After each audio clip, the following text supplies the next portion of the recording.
Hello student, operating system के इस tutorial में हम लिनक्स कमांड्स के बारे में आगे पढ़ेंगे। पिछले वीडियोस में हमने कुछ कमांड्स के बारे में डिस्कस किया था, लिनक्स आर्किटेक्चर को आपको डिस्कस किया गया था।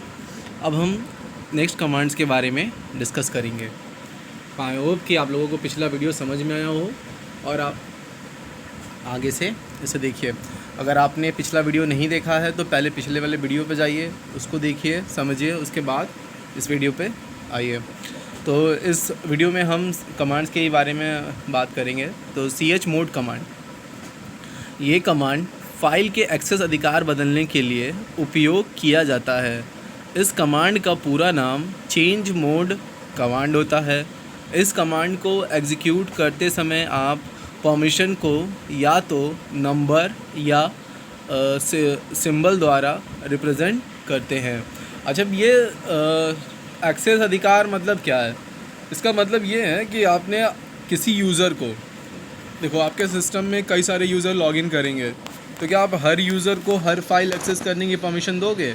नहीं, हम ऐसा नहीं करेंगे। हम हर एक यूज़र को हर परमिशन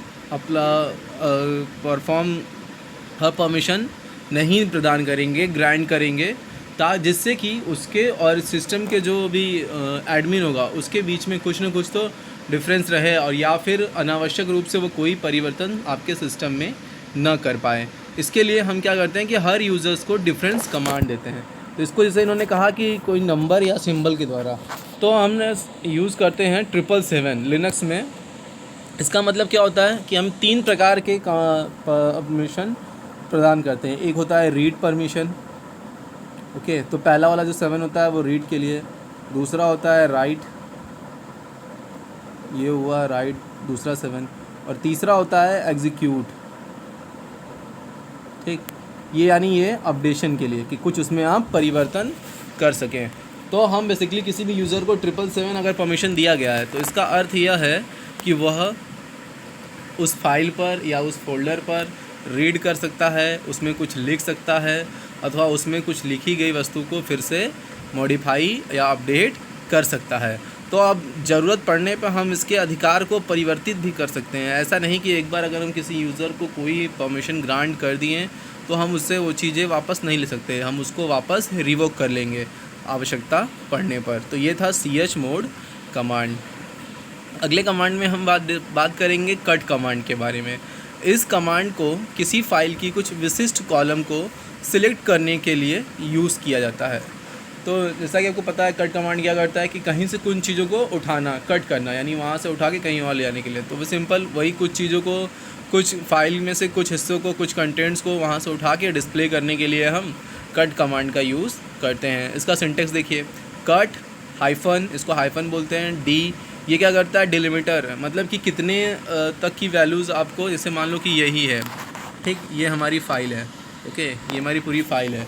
तो इसमें से अगर हमें कुछ चीज़ों को कट करना है तो हम यहाँ से लिमिट लगाएंगे, ठीक, यहाँ से लिमिटर का यूज़ करेंगे -d, ताकि इसके बाद से हम की चीज़ों को देखें या फिर बस यहीं तक देखना है। फिर उसके बाद क्या है? -f कॉलम नंबर, की आप कौन से कॉलम नंबर को देखने जाते हैं और कितने उस फाइल का नाम क्या है, कि कौन सी फाइल के अंदर, ठीक है। तो इसको परफॉर्म करने का तरीका कट -d -f2, ठीक। और उसके बाद marks.txt, ये हमारी क्या है? फाइल का नाम है, ठीक। तो इस तरीके से हम कट कमांड का प्रयोग करते हैं। और जो आपको एग्ज़ाम में अगर आएगा भी तो केवल इन कमांड पे टिप्पणी लिखने के लिए आएगी, तो ये इनकी परिभाषा और सिंटेक्स लिख के काम हो जाएगा। और ये एक साथ कई सारी कमांड्स आपको पूछे जाएंगे एक एक नंबर की तरह से। तो 4-5 कमांड दे दी जाएंगी अगर आया तो, ठीक। नेक्स्ट है आपका सेल स्क्रिप्टिंग क्या होता है, ठीक है। तो ये थोड़ी सी आगे की टॉपिक है, इसको मैं बता दे रहा हूँ अभी, बाकी और आगे डिस्कस करेंगे जब हम VI रेटिंग और इस सारी चीज़ों को पढ़ेंगे, तो एडिटर्स के बारे में। तो सेल स्क्रिप्टिंग का अर्थ एक फ़ाइल में स्टोर की गई लिस्ट को लिस्ट के कमांड्स, मतलब एक फ़ाइल में स्टोर की गई कमांड्स की लिस्ट को, ऐसे आप बोल सकते हो कि सेल स्क्रिप्टिंग का अर्थ एक फ़ाइल में स्टोर की गई कमांड्स की लिस्ट को एग्जीक्यूट करना होता है। मतलब कि पहले से कुछ कमांड्स निर्धारित कर दिए जाते हैं कि हमें ये सारे कमांड एग्जीक्यूट करते हैं और उनको हम किसी एक फाइल में रख देते हैं और उसको हम बोलते हैं सेल स्क्रिप्टिंग। ये कमांड्स क्या करते हैं, एक निश्चित टास्क परफॉर्म करने के लिए निश्चित ऑर्डर में एग्जीक्यूट किए जाते हैं और टास्क के अनुसार इनका ऑर्डर बदल सकता है। मान लो कि जो टास्क पहले था ज़रूरी नहीं कि सेम हमको करना है, तो जब सेम नहीं करना है तो हमें जो भी कमांड परफॉर्म करने थे उसका ऑर्डर भी चेंज होगा, क्योंकि सेम आउटपुट नहीं चाहिए। ठीक है, तो इनका काम क्या था, कोई प्री डिफाइंड काम को करने के लिए, कि मतलब मान लो कि किसी का नाम प्रिंट करना है तो उसके लिए कोई कमांड, किसी का एड्रेस प्रिंट करना है तो उसके लिए कोई पूरा एक सारा कमांड्स का सीक्वेंस पहले से, मतलब किसी भी काम को करने के लिए पहले से ही हमने कोई कमांड की लिस्ट बना के एक फ़ाइल में स्टोर कर दी है। जब भी आपको कोई टास्क परफॉर्म करना है उससे संबंधित, तो आप सिंपली उस फाइल को एग्जीक्यूट करिए। ये होती है सेल स्क्रिप्टिंग।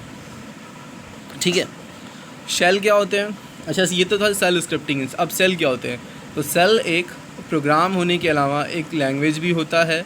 यह सी लैंग्वेज में प्रोग्राम क्रिएट करके उसे एग्जीक्यूट करने जैसा है। जैसे हम सी में प्रोग्राम क्रिएट करते हैं ना, कोई भी सेम उसी तरीके से है। तो सेल स्क्रिप्टिंग में भी कमेंट्स डिफाइन किए जा सकते हैं और आउटपुट देखा जा सकता है। नेक्स्ट हम कमांड के बारे में बात करते हैं, हेड कमांड। हेड कमांड क्या है? तो लिनक्स में हेड कमांड, अच्छा देखो, हेड और टेल दो चीज़ें होती है ना, हेड एंड टेल। तो हेड कमांड का यूज़ समझिए आपकी, जैसे किसी फाइल की स्टार्टिंग की लाइंस को पढ़ना। ठीक है, शुरुआत की लाइंस को पढ़ना होता है ना, कि कभी कभी हमें पूरी चीज़ों के बारे में न जानकारी हो तो केवल हमें मतलब कुछ लाइंस दिखाना होता है और बाकी उस पर हम मोर लिख देते हैं कि अगर यूज़र को पढ़ना हो तो उस पर क्लिक करके वो आगे की इन्फॉर्मेशन को देख सकता है। तो हेड कमांड का यूज़ लिनक्स में, हेड कमांड किसी फाइल के स्टार्टिंग कंटेंट को डिस्प्ले करती है। जैसा कि बताया आपको कि पूरी फाइल ना दिखा के शुरुआत के उसके कुछ कंटेंट्स, उसमें क्या है, आगे की स्टोरी, ये सारी चीज़ें डिस्प्ले करती हैं। इसकी डिफ़ॉल्ट वैल्यू शुरुआत की 10 लाइन होती है। अगर आपने कोई डिफ़ाइन नहीं की है वैल्यू कि आपको कितने हेडिंग मतलब हेडर देखना है, कितने स्टार्टिंग की कितनी लाइन देखनी है, तो वो बाय डिफ़ॉल्ट आपको 10 लाइन दिखाएगा। इसके लिए सिंपली सिंटेक्स क्या है, हेड, उसके बाद फाइल का नाम दे दीजिए आप। फिर हम नेक्स्ट कमांड के बारे में बात करेंगे, ग्रेप कमांड। ग्रेप कमांड का पूरा नाम ग्लोबल रेगुलर एक्सप्रेशन प्रिंट है। यह कमांड फाइल के कंटेंट को फ़िल्टर करता है जिससे कि हमारा सर्च आसान हो जाता है। तो ये इसका काम क्या होता है, बेसिकली सर्चिंग का काम होता है। ग्रेप कमांड का काम क्या होता है, सर्च करने के लिए। तो हमारी जो कोई भी क्वेरी हो तो उसकी सर्चिंग को आसान करने के लिए क्या करता है, फ़िल्टर का काम करता है हमारी फाइल्स पे। ठीक, तो सामान्यतः ग्रेप कमांड पाइप के साथ यूज़ करता है। अभी ये पाइप वो पाइप नहीं है नल वाला, ये पाइप है आपका पाइप सिंबल। ओके, तो इसका सिंटेक्स देखिए, कमांड मान लो कोई भी कमांड आप लिखते हो, पाइप ग्रेप, मतलब इसका सिंपली मतलब है कि हमें इससे किसी और कमांड के साथ भी यूज़ कर सकते हैं।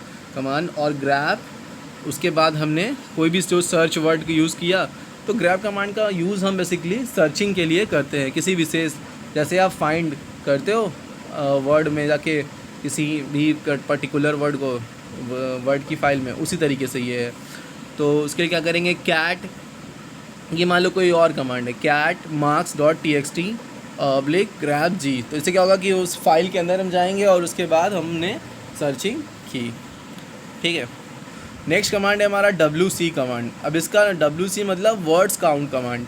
तो ये क्या कमांड क्या करता है, यह कमांड किसी फाइल की लाइंस, वर्ड्स एंड कैरेक्टर्स की काउंटिंग में मदद करता है। कि मान लो कोई फाइल है तो उसमें कितनी लाइन है, कितने वर्ड्स हैं, कितने कैरेक्टर्स हैं, इन सभी को काउंट करने का काम करता है। जैसे मान लो कि ये कोई एक फाइल है, ठीक, तो अगर अब इस wc कमांड का यूज़ करेंगे तो इसमें कितनी लाइन्स है, 1 2 3, नेक्स्ट 4 5 6, इस तरह से 6 लाइन है। तो ये क्या लाइन्स हुई। फिर वर्ड्स कितने, 1 2 3 4 5, एक लाइन में 5 वर्ड, इसी तरीके से। तो ये सारे वर्ड्स, लाइन्स, कैरेक्टर्स को काउंट करने के लिए हम wc कमांड्स का यूज़ करते हैं। तो अगर आपने केवल लिखा है wc उसके बाद फाइल का नाम, तो वो सभी चीज़ों को काउंट कर देगा, वर्ड्स, लाइन्स, कैरेक्टर्स, सभी को। आपने स्पेसिफाई कर दिया है wci, मतलब कि l है ये, तो wcl मतलब कि ये क्या करेगा, लाइन्स को करेगा, केवल लाइन्स को, किसी फाइल की लाइन्स को काउंट करेगा। फाइल नेम wcw लिख दिया आपने तो किसी फाइल की वर्ड्स को करेगा। ठीक, अगर आपने wc लिख दिया तो उसी फाइल को केवल कैरेक्टर्स को काउंट करेगा। तो ये था wc यानी word counting command. Next command है हमारा वॉल कमांड। वॉल कमांड क्या होता है, तो इस कमांड का यूज़ सिस्टम पर सभी यूज़र्स को मैसेज भेजने या डिस्प्ले करने के लिए किया जाता है। इसका सिंटेक्स क्या है? सिंपली हम क्या करेंगे, वॉल, उसके बाद जो भी मैसेज आपको यूज़र को प्रिंट कराना हो सभी यूज़र्स, अच्छा ये मैसेज आप किसी पर्टिकुलर यूज़र को ना भेज के सभी यूज़र्स को जो भी आपके सिस्टम पर आएंगे उन सभी को प्रॉम्प्ट होगा। तो इसके लिए क्या करेंगे, वॉल, उसके बाद जो भी मैसेज आप लिखना चाहो वो लिख दीजिए। तो इस तरीके से आपका वॉल कमांड काम करता है। नेक्स्ट कमांड है हमारा paste command. Cut copy paste आपने यूज़ किया होगा, तो यहाँ पे भी वैसा ही है, लेकिन यहाँ पे कुछ दूसरा चीज़ है। यहाँ पे हम क्या करते हैं कि किसी दो फाइल्स को आपस में कंबाइन करने के लिए हम पेस्ट कमांड को यूज़ करते हैं। तो इसका यूज़ फाइल्स को हॉरिजॉन्टली जॉइन करने के लिए किया जाता है। अच्छा, हॉरिजॉन्टल मतलब दो होते हैं ना एक्सिस, ये क्या हुआ आपका हॉरिजॉन्टल, ये क्या हुआ वर्टिकल। अगर हम वर्टिकल जॉइन करेंगे तो मतलब एक फ़ाइल को यहाँ दूसरी को यहाँ, हॉरिजॉन्टल करना मतलब एक यहाँ तो दूसरी यहाँ, इस तरीके से। तो हॉरिजॉन्टल जॉइन करने के लिए हम पेस्ट कमांड का यूज़ करते हैं। तो पेस्ट, ऑप्शन और फाइल्स, कौन कौन सी फाइल्स को आपको करना है, ये इसका सिंटेक्स। नेक्स्ट है हमारा शॉर्ट कमांड। शॉर्ट, आपने शॉर्टिंग पढ़ी है, शॉर्टिंग का यूज़ जानते ही हो आपकी, किसी भी सीक्वेंस में ऑर्डर में व्यवस्थित करने को हम शॉर्टिंग कहते हैं। तो इस कमांड का यूज़ फाइल को शॉर्ट करने के लिए, रिकॉर्ड्स करने के लिए तथा रिकॉर्ड्स को किसी पर्टिकुलर ऑर्डर में व्यवस्थित करने के लिए किया जाता है। जैसे था ना कि अल्फ़ाबेटिकल ऑर्डर में स्टूडेंट के नाम की लिस्ट को करना, या फिर डेट ऑफ बर्थ को असेंडिंग ऑर्डर में करना, ये सारी चीज़ें। तो यह कमांड किसी टेक्स्ट फाइल के कंटेंट को लाइन बाय लाइन शॉर्ट करता है। तो सिंटेक्स शॉर्ट, उसके बाद फाइल का नाम दे दीजिए, उसकी शॉर्टिंग हो जाएगी। नेक्स्ट कमांड है हमारा किल कमांड। यह कमांड लिनक्स में एक बिल्ट इन कमांड होता है। बिल्ट इन अर्थात ये पहले से ही बना हुआ होता है। जैसे लिनक्स आपके पास आएगा तो ये कमांड भी उसी के अंदर होगा। और फिर क्या है, जो कि किसी प्रोसेस को मैन्युअली टर्मिनेट करने के लिए यूज़ करता है। मान लो कोई प्रोसेस है, उसको टर्मिनेट करना, मारने के लिए हम किल कमांड का यूज़ करते हैं। जब उस प्रोसेस की आवश्यकता नहीं होगी तो उसको हम मैनुअली बंद कर देंगे, अनावश्यक रूप से चलती रहती है ना, कि हमारे सिस्टम में कुछ प्रोसेस बैकग्राउंड में चलते होते हैं। तो हम जैसे हमारे सिस्टम की प्रोसेसिंग क्या होती है, स्लो हो जाती है, तो फिर हम टास्क मैनेजर में जाके उन प्रोसेस को एंड करते हैं या फिर टर्मिनेट करते हैं। तो वही प्रोसेस क्या हुआ, किलिंग। उसके लिए क्या है, सिंटेक्स है किल, और उसके बाद जो भी उस प्रोसेस, ये -1 उस प्रोसेस की आईडी है जिसे हम लोग टर्मिनेट कर रहे हैं। हर प्रोसेस की कुछ ना कुछ आईडी होगी, तो ये उसकी आईडी है। नेक्स्ट है हमारा राइट कमांड। राइट कमांड में हम इस कमांड का यूज़ लिनक्स दूसरे यूज़र्स को मैसेज भेजने के लिए किया जाता है।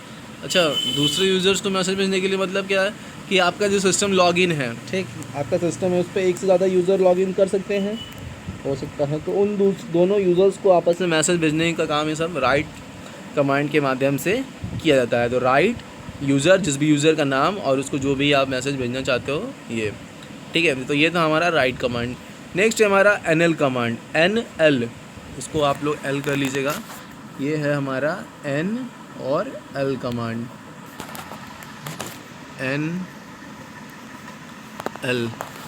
NL कमांड, यह कमांड किसी फाइल की लाइंस की नंबरिंग करता है। फाइल्स की लाइन की नंबरिंग मतलब जैसे मान लो कि ये हमारी फाइल है, तो इसकी नंबरिंग कैसे 1 1 2 3, इस तरीके से इस फाइल्स की जितनी भी लाइंस होगी उनकी नंबरिंग का काम NL कमांड करता है। ठीक है, नंबर लिस्ट या फिर नंबरिंग लाइंस, ठीक।